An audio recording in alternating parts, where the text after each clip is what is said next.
Welcome to the Food Junkies podcast. Here, we aim to provide you with the experience, strength, and hope of professionals actively working on the front lines in the field of food addiction. The purpose of our show is to educate you, the listener, and increase overall awareness about food addiction as a disease with abstinence as the solution. Here, we talk about all things recovery. Most importantly, how to thrive rather than just survive. So stay positive, make a change for yourself, tell others about your change, and hopefully the message will spread. On today's podcast, Molly, Bethany, and I are going to discuss what to look for in a food addiction counselor. Counseling is a place where we go to gather information, tools, skills, insights, and ideas. What is unique to being with a skilled counselor over just reading a self-help book where we can get all the things I just listed is that we are accepted and held in a safe container where we are told we are okay. We are not only told we're okay, but we experience this reflected back to us again and again. Counselors who respond to you with an eagerness to fix you or change you hide behind their professional qualifications, but inevitably provoke feelings of shame in you as they are recreating the feeling that something is wrong with you. If your counselor is capable of forming a deep and active emotional connection, you will experience something you've never received from the rest of the world, a sense that you are enough, not too much, that no matter what you do, actually, you can't make a mistake in session. That is safety. I recently shared in our Sweet Sobriety groups some emotionally safe responses you should expect to hear. Thank you for telling me. That sounds hard. That makes sense. I am here. What can I do to help support you? These are welcoming, curious, encouraging responses. Some emotionally unsafe responses you might hear are, you are overreacting. You're too sensitive. You aren't fat. You're perfect. You should ... Look on the bright side. You've misunderstood me. Let me explain my intention. Why did you do that? These are responding in a dismissive way that erase our feelings and protect your counselor from their own difficult feelings. There is no such thing as the guru counselor. Adequate counseling is not about a specific theory, technique, or modality. It's about what you need, what you think will work for you, and even perhaps a modality that speaks to you. Adequate counselors have a strong sense of their own inadequacies or limitations. Our learned wisdom came from the same mistakes we are trying to help you avoid. They also know they don't have all the answers. They know that their job is actually to help you find you, not us fix you. Counselors who see themselves as having all the answers or sharing that they will fix you can be the most dangerous of all. The real counselor guru embraces not knowing and finds being wrong easy. They are comfortable enough with themselves and their not knowing. This allows them to focus on you rather than establishing themselves as the expert. The real guru finds no comfort in being seen that way and will discourage it. You pay for the counselor's time. You get to use it however you want to. Listen in as we share more of our thoughts about what counseling is and what it isn't. Thanks for listening and enjoy the show. Hi, my name is Dr. Vera Tarman, and I am co-host of Food Junkies podcast along with Clarissa Kennedy and Molly Painshaw. I've been waiting for this episode for quite some time. Food addiction world is getting bigger. Although there are now some excellent training programs, not everyone who's a food addiction counselor has had that training or follows by the same code of ethics. Costs vary, services vary, expectations between the counselor and the client vary. So what is a person who's looking for help to do? This episode is to address your questions. They're questions that we think you should be asking, that we ask ourselves to ensure that we're providing appropriate service. We're going to talk about expectations of training, of ethics, of practice parameters, of costs, and all other questions in between. If we've missed something, let us know. We'll address it. Become educated about what you want and what the general current practice of care is like. Today we have Clarissa Kennedy, Molly Painshaw, and Bethany Mazaru. we're so excited to do this episode of the Food Junkies podcast. Vera, Molly, and I have been talking about how to set you up for success when it comes to finding the right food addiction professional for you. We thought to have a conversation today around the ethics and accountability for practice, continuing education, qualifications. Why would we think that qualifications would be really important in the field of food addiction? Many of us came to these fields because we have our own stories, right? We've needed help at some time. It's also our job when we have our own story to think about what we are bringing for the client and how we are showing up for the clients. This idea of having your own story as being necessary to help someone isn't exactly true in my experience. It does help because you can say that I've been where you are, but I can't be where everybody has been. I might have some knowledge of it, but I also bring skills as a social worker and therapist. When we are showing up for these clients, we also need our own coaches and our own therapists to always be doing our own work to make sure that we're showing up in a healthy way for our clients. Clarissa, what sort of professional qualifications should we be looking for when we're looking for a professional to work with? I think it's going to be very important for the professional to be a part of some kind of association that is going to hold them accountable to a higher ethical standard, and that they may have to do continuing education. They may have their own insurance or a board I can report to if the professional is not doing the job. I certainly want to know their education. Where did they go to school?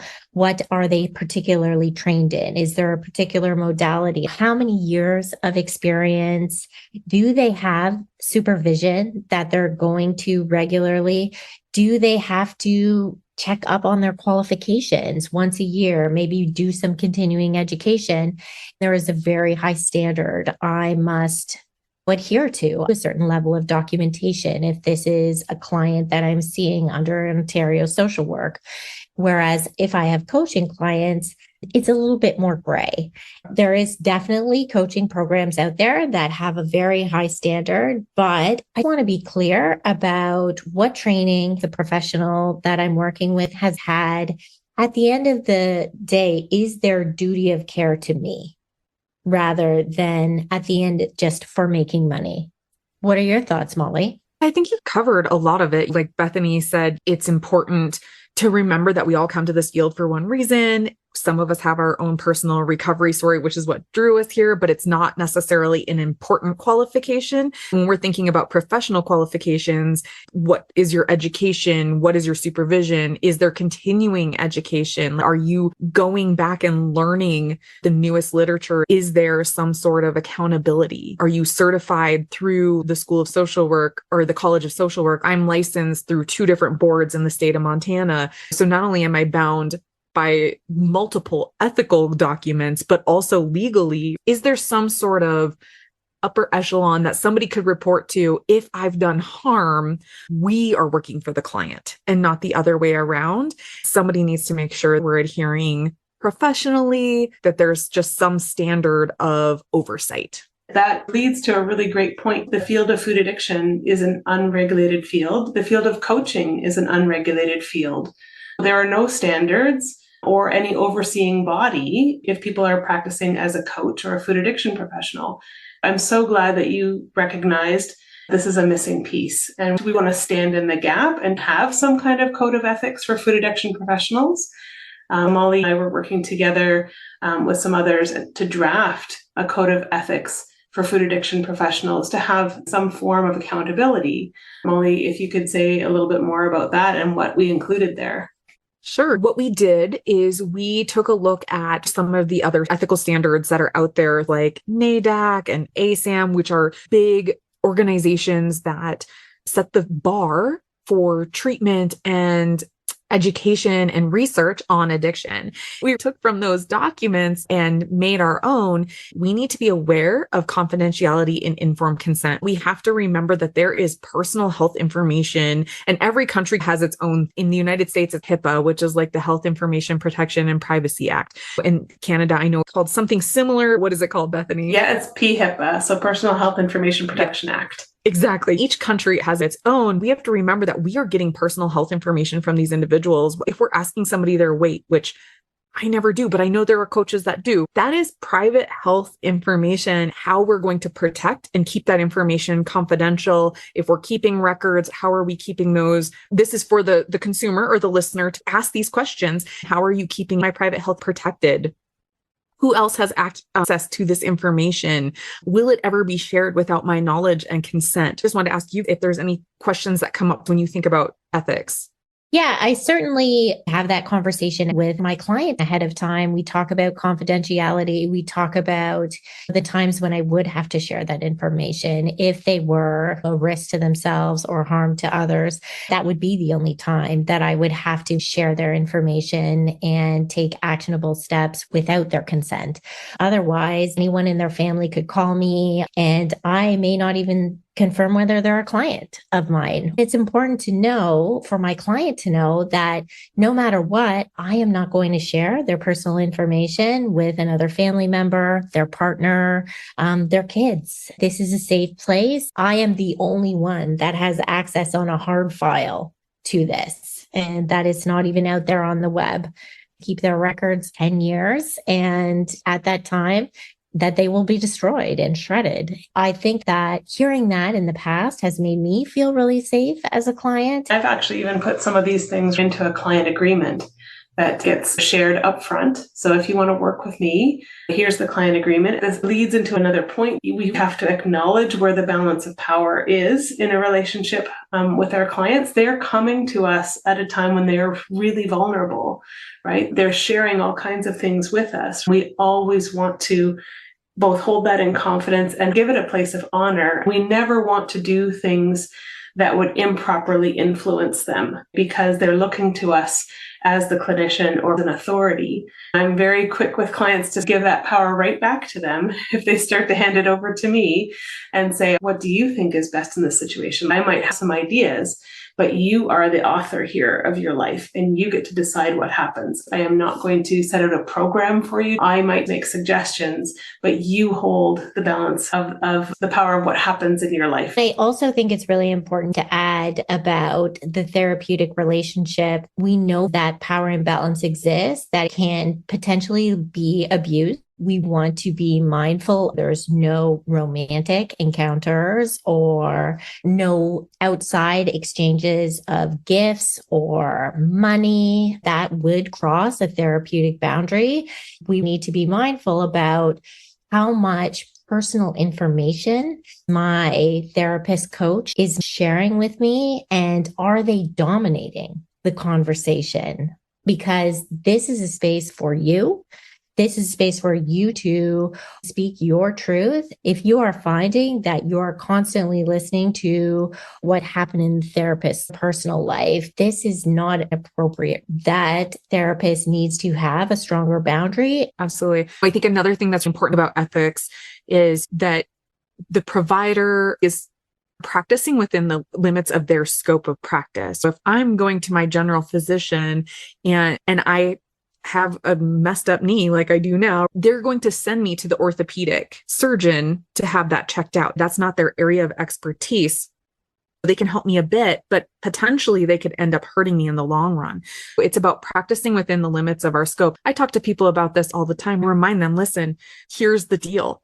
I'm not a dietitian. I am not a nutritionist. I can't and won't give you a food plan, but here's what I can do.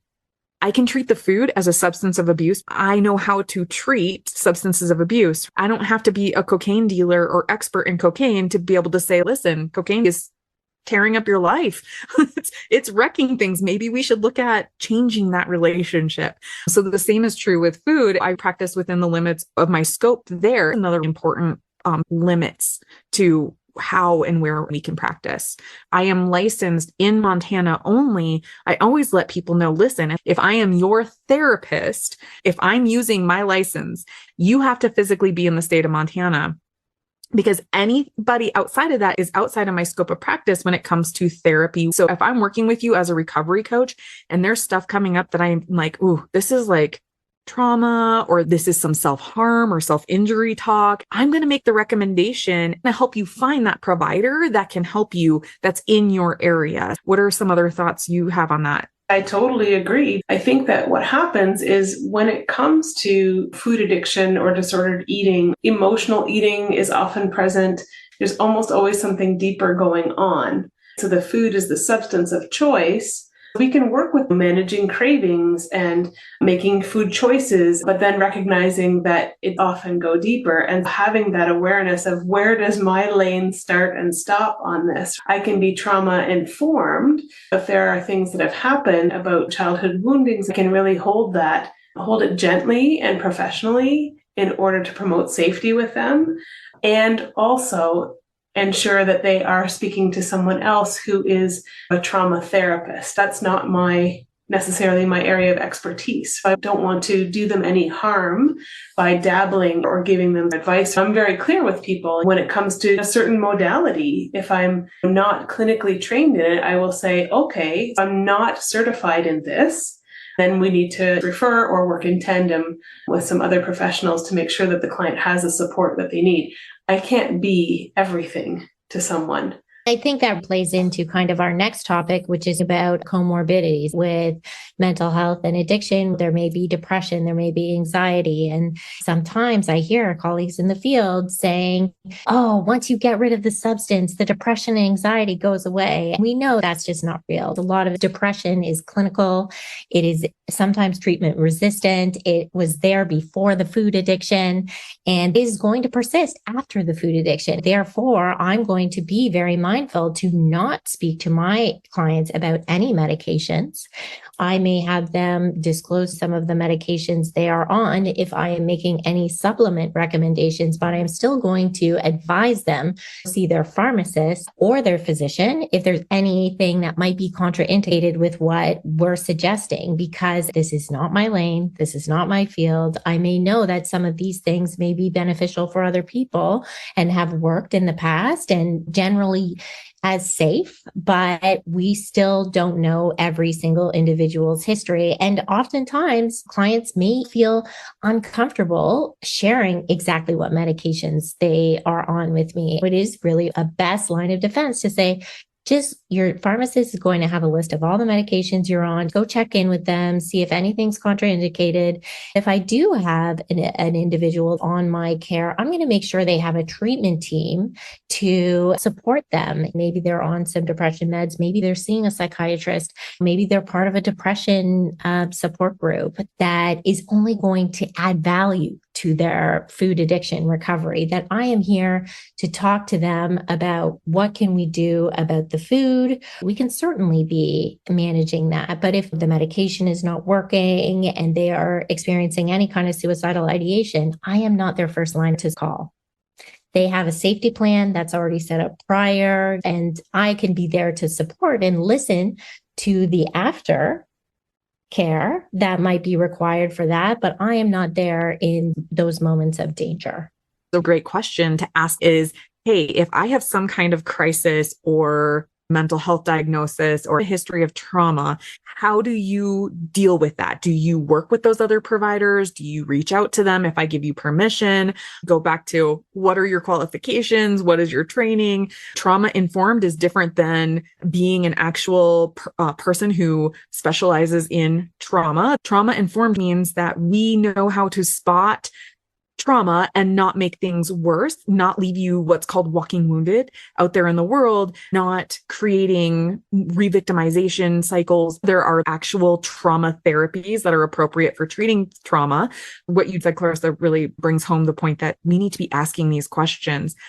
We also need to be asking about eating disorder crossover, because it happens a lot in the food addiction world. There's a big crossover between binge eating disorder and bulimia nervosa. food addiction. And anorexia nervosa also has some crossover when we are offering the Yale Food Addiction Scale or any other assessment tool to help us determine if this is food addiction or not. We have to remember that those scales are not perfect.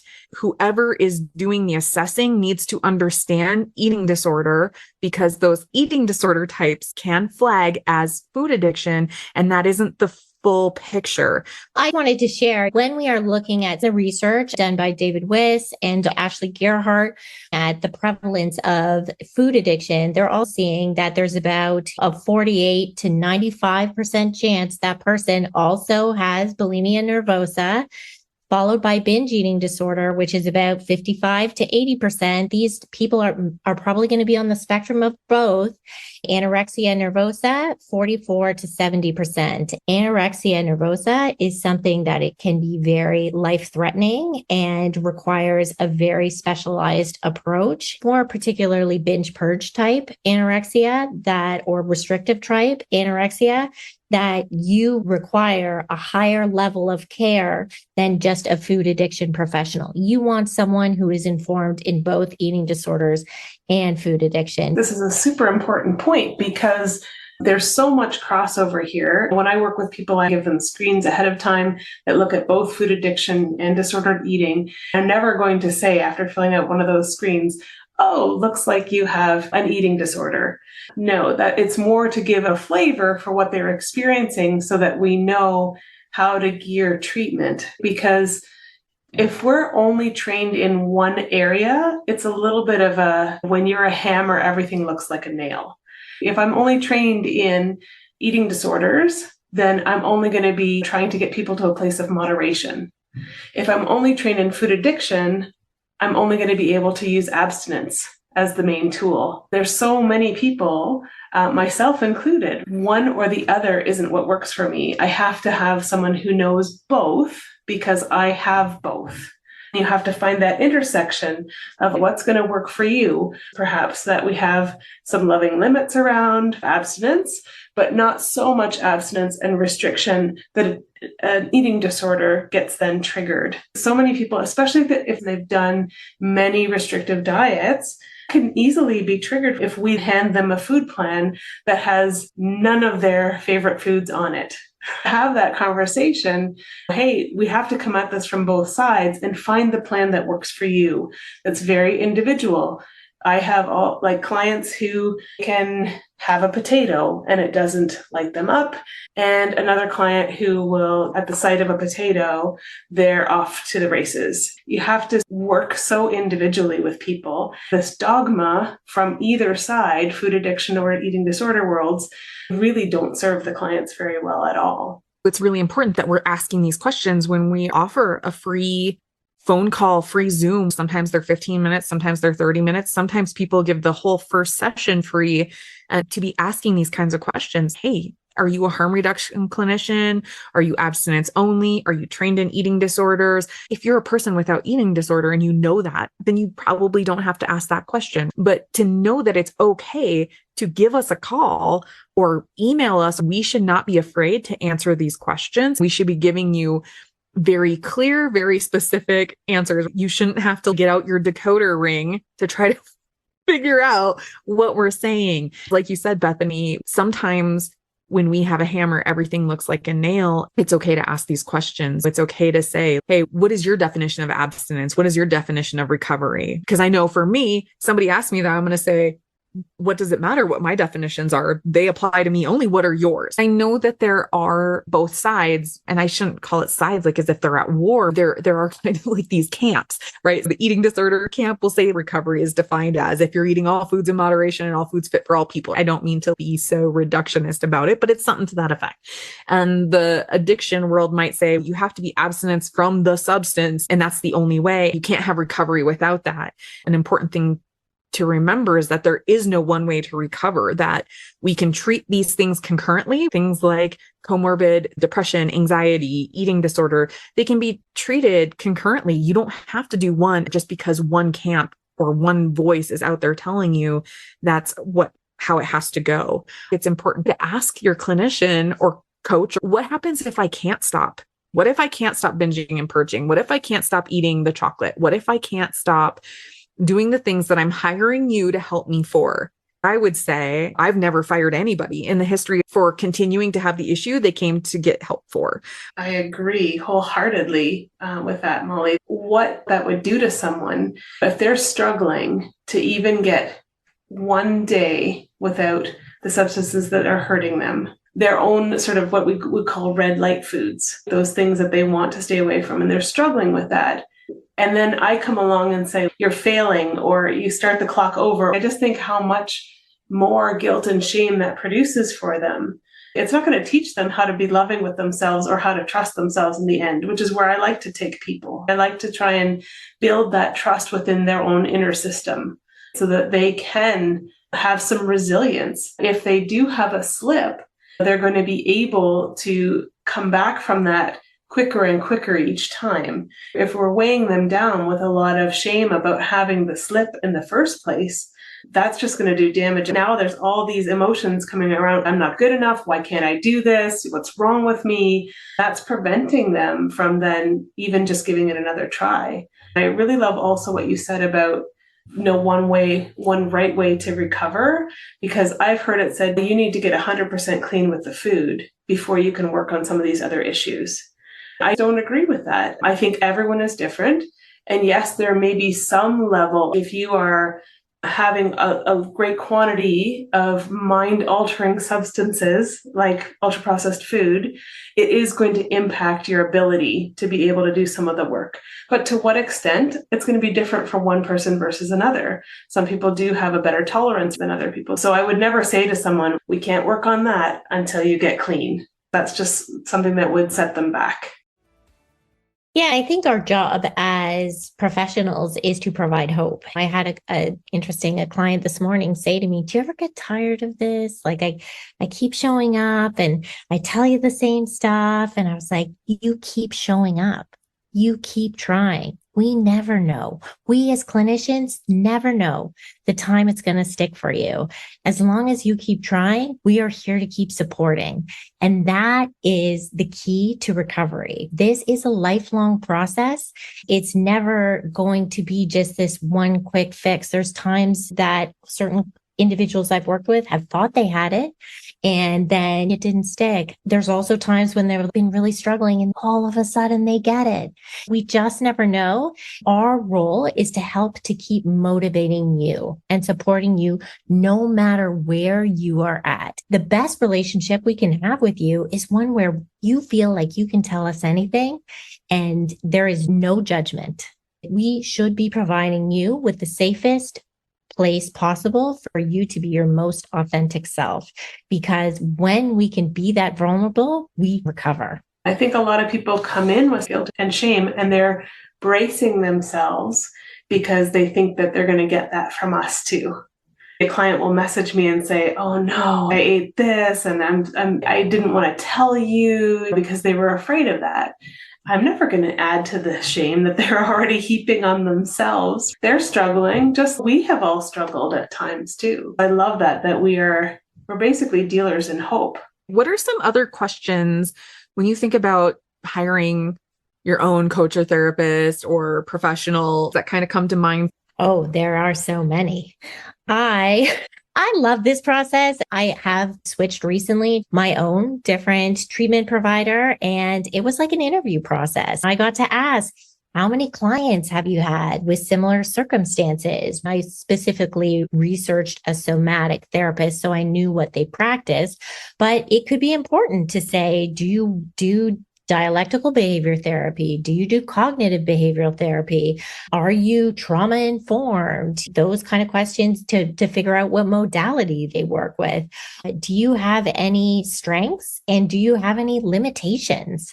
What does a typical session with you look like? How long are the sessions? Am I going to be doing homework in between sessions? Do I need anything to prepare? These kind of questions are going to actually set me up for success. I now know going into this relationship with this professional what my responsibility is going to be. I, like Clarissa, just had to switch providers again. I tried you out for 6 months. It was not a good fit. See you later. I have agency over my recovery, and it's okay. That relationship didn't work out. There's no ill will one way or the other. We both understand why. I can move forward getting the help I need. How about you, Bethany? Yeah, I think one of the things that I would encourage people is research. Sometimes you know what you're after, but sometimes you don't exactly know what you're after or what kind of modality might work best for you. You could start to get a flavor for what they're like if they have social media or podcasts or videos. You can listen to how they think about things, how they approach things. Is that something that jives for me? Is this someone I could feel comfortable sharing with? Is their style going to fit me? Is this what I need? Because there's so many different approaches and they might not all work for us. We might need one thing at one point in our lives and something different later. I usually say to people too, look, I'm happy to work with you for a while if you feel like it's a good fit, but I never want you to feel like you have to stick with me because you've shared things with me and we've gained some history together. I've had this scenario with hairdressers. I go to a hairdresser for a while, and then I think there's something different for me that might work better, or there's something with the hairdresser that has made me uncomfortable. I had such a hard time, especially if I had been with that person for a while, quote unquote, divorcing my hairdresser. It's so funny that we have that people pleasing. I always want to reassure people that you get to say for how long we work together. You get to say how often we see each other. There's no set schedule here. There's nothing I'm going to lock you into. There's no program that you need to be with me for a certain amount of time. And if at any point you want to leave, I would like to just know that's what you're doing instead of a ghosting kind of maneuver. But at any point, feel comfortable to say, I think I need something different. I bless them on their way and say, I want what's best for you. If that's not me, that is fantastic. Maybe I'd even help them find someone if they know what they're looking for. That you sound like you work on a very individual basis, but we know that's not always the case in this field, that there often is a program, a locked in amount of sessions. As the consumer, it's going to be really important for you to know, do they have a refund policy? If I miss a session, am I going to get charged for it? What does that look like? What if I find halfway through the program, I'm not feeling this therapist anymore? Do I have a way to get out? Make sure you can protect yourself before you lock into anything. And if you are unsure, maybe that's not the right person for you. Just keep searching because there is a lot of food addiction professionals in this space.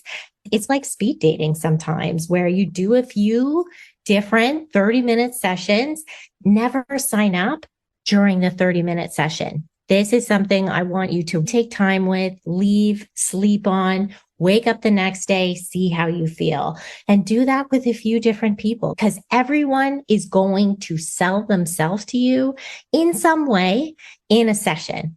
Of course, someone's going to ask me if I can help them. I like to believe that I can help them. I'm going to tell you that I will create a treatment plan and program for you. That is 100% true. Everyone is going to share that with you. That is where you need to see, okay, do I need to ask more questions? Do I need a bit more time to really consider this? How big is this financial investment for me? This is a big commitment and it's a really important relationship to not go into half-heartedly. You touched on something really important there, Claire. I wanted to expand a little bit. If you're feeling any kind of pressure with someone to act now, or this is only for today, or this pricing won't last, that is designed to create a sense of urgency. I have definitely fallen prey to that in the past, but now I have a mindset of, okay, if this is really worth it, it's going to wait until I can check it out, I can kick the tires, and I can be really sure of it. On that note, I think that really takes us into this idea of asking about the fees. If you are talking to somebody who has a program, what does that cost? What's entailed in that cost?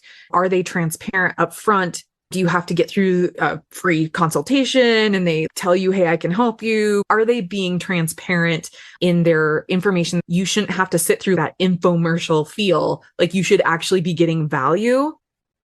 Even in that first 30-minute consultation, when you call, be ready to know what you want or have those questions. Don't let them sell themselves to you. You want them to work for you, not the other way around. This is an unedited field. I think about sliding fee scales and people taking out loans to get treatment. It's very hard to get insurance to cover it. There are ways, especially when you come to one of the three of us, where we take insurance and we can bill for it. There are codes that we can use to help cover it. I tell people, if you're not in Montana, I can't take your insurance. But here's the thing, because I am a licensed professional, sometimes when you have health savings accounts or flex money accounts, you can get services covered. I'm going to be upfront with you if you ask those questions, but it's not something that I freely give because I'm not going to owe myself. I don't want to give you this false sense of hope that somehow your services will get covered and then we're not a good fit. I don't want it to be pressure because I have low fees. I have the availability on my schedule to see whatever factors might be. You can ask these questions about refunds, sliding fee scales. Do I need a loan? I don't think a lot of people know what a sliding scale fee is, and that professionals sometimes do offer it depending on what your financial situation is. If you found the person that you want to work with, ask, do you have a sliding scale fee that you offer to people who can't afford your services? You can ask and they can say no.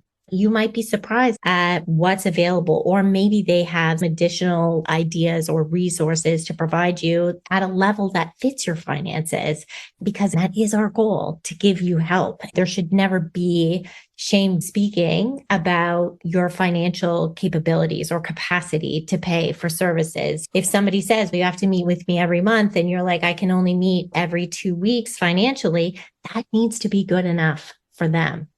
They can't say, oh, no, then you can't recover. That makes my blood boil, because we work for you.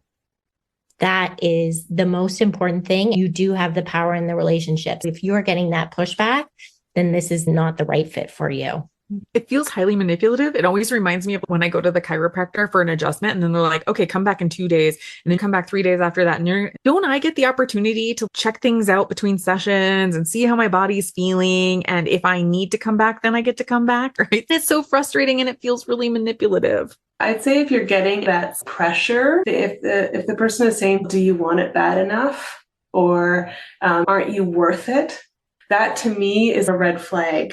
Of course, you're worth it. Shop around. What is being charged versus what you get? Do you get enough live support for the price that you're paying? Many of us as food addicts, we're self-starters. We're go-getters. I'm going to do things myself.